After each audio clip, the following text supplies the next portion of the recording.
Okay. Hello, everyone. Welcome back to this week's episode of Kind of a Bitch.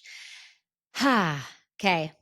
Before we dive in, we're going to do a quick refresher because if you were not aware, we are doing a mini series, if you will, called the Luck Laboratory.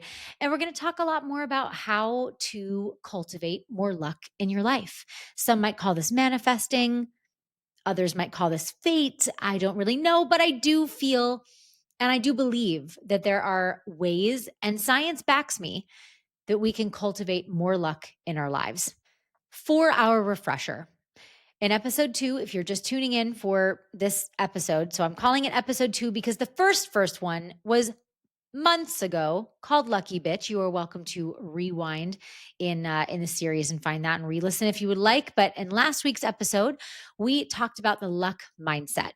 So, how people who seem lucky, they aren't just waiting for chance. They've actively created conditions for opportunities and they are looking for them. They've trained their brains to look for those opportunities. We explored how optimism and openness and noticing these chance events will increase the likelihood of luck. Today, though, we're going to build on that by focusing on risk. Yes, my very favorite thing to do and talk about is risk. That is sarcasm if you don't know me, because the truth is, and I hate to admit it, luck favors the bold, and the bold take risks. We have all seen someone and we all know somebody who we think, wow, they are just so lucky, and that's super annoying. The truth, however, is that people who seem lucky are often just more willing to take risks, sometimes smart risks, yes, that most of us wouldn't even consider. And I know that is true for me. So today we are diving into why risk taking is the engine of luck and how you can start taking bold steps in your life without completely blowing everything up. Let's start with survivorship bias. Survivorship bias. This is all about how we see the successes. Okay, we often see the successes. We see the big business that took off without very much experience. We see people becoming authors and their first book being an absolute smash hit. We see somebody leaving their job to start a new career and it absolutely taking off better than they could have realized. And we just kind of assume that those people's paths were inevitable. Like we often don't get the full story. But again, what we don't see are the hundreds, sometimes thousands of attempts. Those are filled with no's and disappointment and doors slamming in their faces and failures and lessons behind all of those wins. And that bias is survivorship bias in action. Now, I personally think that this has become so much more prevalent because of social media. And I love social media for many reasons. It is one of the things that allows some of those big successes to happen because now you have access to an entire world full of people instead of just the people in your own backyard. But I think the issue with that is that a lot of us, including myself, are looking at other people's lives and only seeing the wins. And that's not me saying that you should post the losses. Sometimes you want to keep the losses private. But I think that's hard because many of us look at other people's lives via our phone or our computer screen and just think like, wow, they've gotten so lucky, they have it all. And we are really missing a big piece of the story.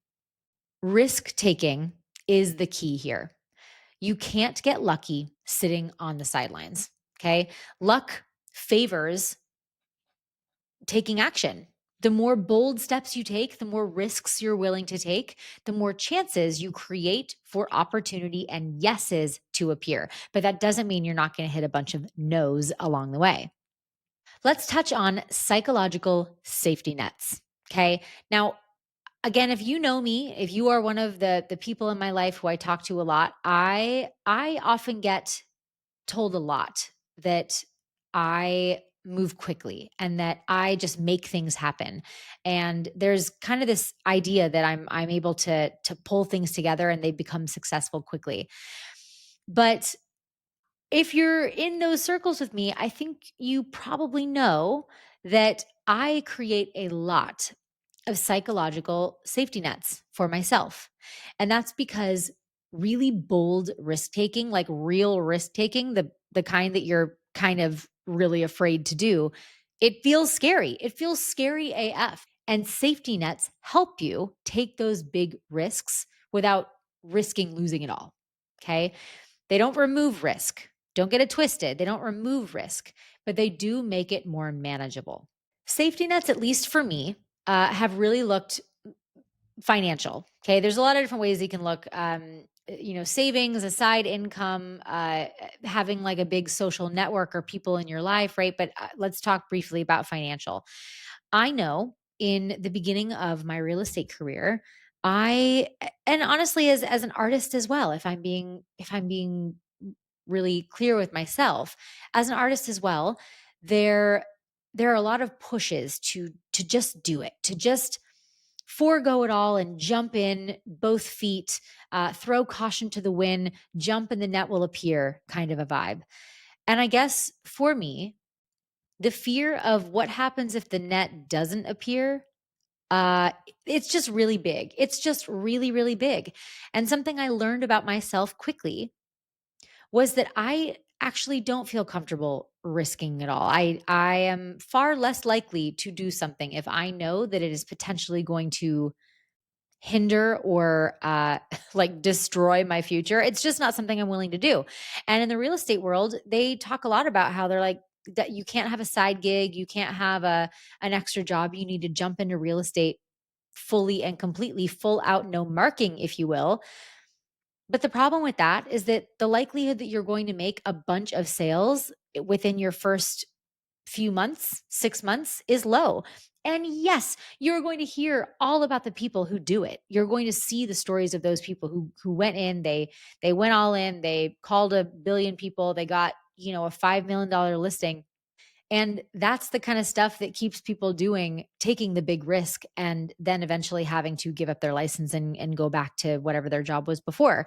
And so I'm just saying, something that I learned about myself early on is having a safety net, a financial safety net where I know that I have a runway. So if something does not go well, if I'm taking a risk that is going to affect me financially, I know that I have that safety net. Now, as I mentioned, it can look like a lot of different things. This can be having mentors or supportive peers or friends that are always going to show up for you. This can be skill based, like preparing in a big way before a huge move across the country, right? Setting it up beforehand. There's a lot of different ways that these safety nets, it's the things we do to cushion the risk.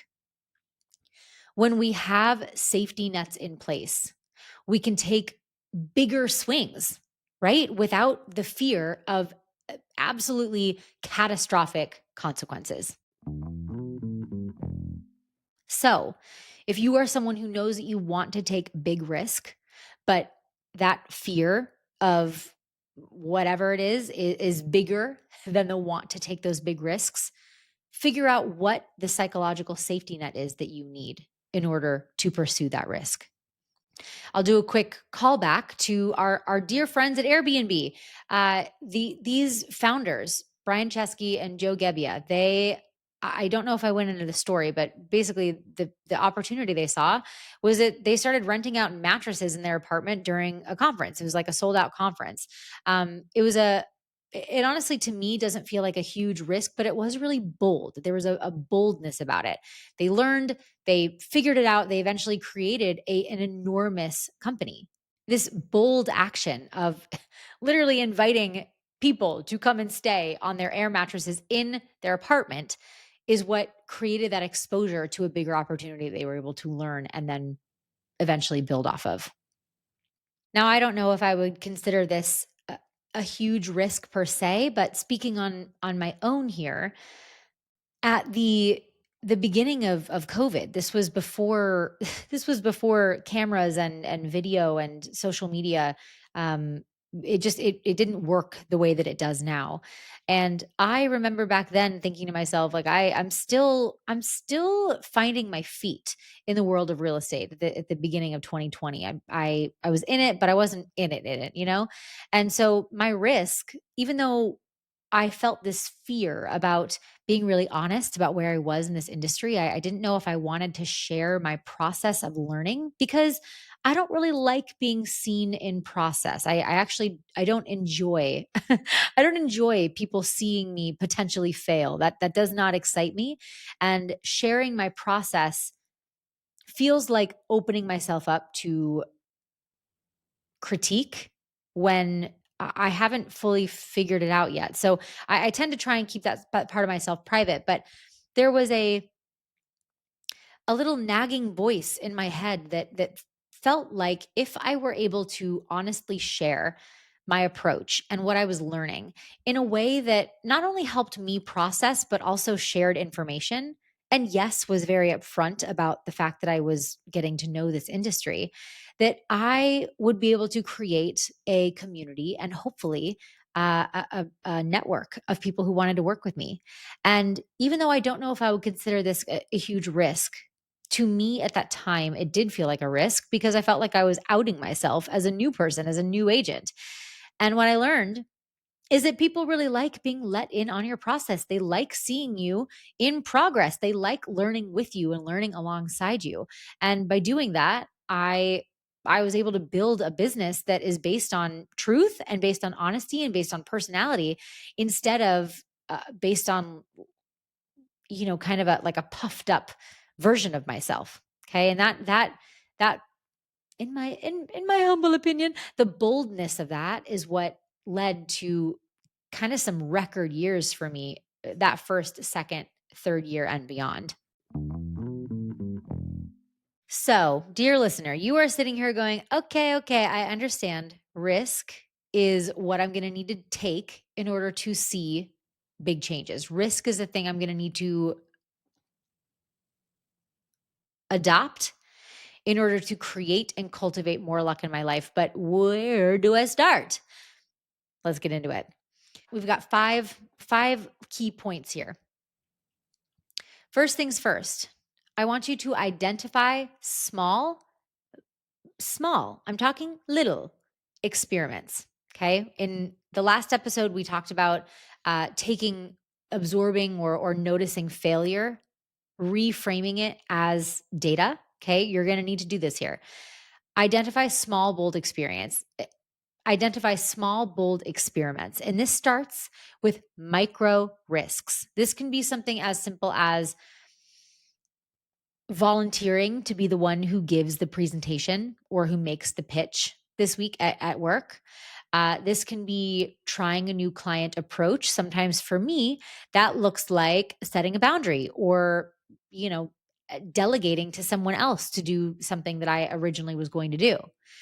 Or perhaps it's something like experimenting with a skill that you've been curious about. I know that, when I watch my husband figure out how to do YouTube, and he started off by just editing something, seeing how he could edit, seeing what he could do, and then putting it out there, posting it, getting it out there. And now he's got a little following and he's actually made some money from YouTube. Like, this is huge. And it all started because he was like, I tried it. I'm going to put it out there and see how it goes.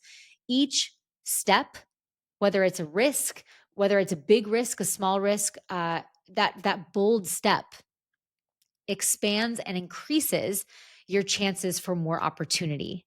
So you think of like every one of these small experiments as a lottery ticket.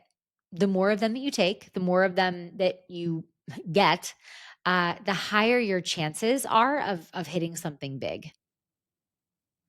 Number two, build your psychological safety nets. This is perhaps my favorite point in this. If you know yourself and you are looking at something that you want to do and you're thinking, well, I can't do it because of XYZ. Okay, what is that XYZ? Can we solve that XYZ so you can do it? Set up your buffers, financial, social, skill based, whatever that looks like. These nets will allow you to take bold action safely. They don't again, they don't remove the risk, okay? They make it more bite-sized. They make it something that you can process more easily because you know you've got a backup plan. And I know that someone's going to hear me here and go, "No, like bold risk, no backup plan, go for it." I'm just saying though, if you are like me and you are more risk adverse, not having a safety net is going to be the thing that stops you from taking that risk at all. I would rather you have a safety net if you need one to take that risk than not have one and not take the risk ever. Number 3, I briefly mentioned this. You have to reframe failure. I need to say this to myself. We have to reframe failure. Every attempt is data. Like I said earlier, it is data. It is not a verdict. Okay. Perhaps it's something as simple as like keeping a risk journal or a failure journal, perhaps, like what the outcome was and what you learned. I think that over time, when we track our actions, um, we can kind of understand not only what went wrong, but like what came from the outcome, right? Like what good stuff came from that outcome, what the silver lining is. And when I think about keeping a failure journal, I don't like it. But what I will say is that in the moments where I have been really caught up in the failure of it all, the what if of it all, if I can go through my list of things when they didn't go right and what I either did, what I took action on or what I learned from it, I end up I see that failure in a completely different light. I see why I had to learn it. I see how I responded and I go, "Dang girl, like you know how to handle a problem. Good for you." Right? I'm able to reframe it very quickly. So, I do think that keeping track of what those potential failures or negative outcomes look like can be really helpful to reframe failure in your brain. Number 4, stretch outside your comfort zone. This honestly happened just the other day. The reason I'm saying this is I want you to think of something that isn't quite in your comfort zone, but again is manageable. These are a little bit like number 1, small experiments. It's about just taking some moves that are slightly outside of your comfort zone to attract opportunities that will often look like luck. Just the other day, I was walking on the street and I was with my husband and my dog. I looked like crap. I was just bebopping. We were grabbing dinner or something. We were picking it up to go eat it at home in privacy. And as I was walking down the sidewalk, I recognized one of our friends and more of an acquaintance in the business world. I know them, and I thought to myself, I do not need to reach out. I don't need to say hi right now. I don't need to say hi. Look at me. Look at me. I don't want to say hi. I don't want to. But then I thought to myself, well, hang on a minute. Why not just say hi? If they see me and they are, I don't know, put off by me being in basically my pajamas or workout wear with no makeup on, like, why would I want to be in orbit with this person? And I've never, if I'm thinking back through all of my experiences with this person, I've never had a negative interaction. It's always been so lovely. So as we passed, we literally had already walked past this person. And I turned around and I called out their name. And it ended up being such a fun interaction. I got introduced to another person that I didn't know who I then connected with later. And my friend was like, I've actually been thinking about you. This is so crazy. I just met with so and so. I want to do a workshop of some kind and mix it up. And like, I'll definitely be in touch. And I thought to myself as we walked back to the house, I did not want to say hi. I didn't want to say hi. I felt kind of in my, in my bubble. And something about just stretching a hair outside of my comfort zone, even though it wasn't about not saying hi. It was about not feeling like I was in my best, most absolute perfect space right now. And look at that. It led to a potential opportunity that I can now follow up and be like, "Hey, what was that thing you were talking about? Let's chat. I would love to discuss more." And there we go. I've invited some luck, some opportunity into my existence purely because I decided to say hi while I looked like poop. You know? And last note here, number 5, this is the the exercise of it all. Now, I said this last week. So if you are still here, if you have listened to the next episode and this was something you had on last week, this is once again, I want you to journal.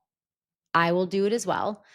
Our risk this week, risks that you took, little things that you did that were a little scary, little things that were a little outside of your comfort zone. I want you to document the outcome, what came from it. It could be insignificant.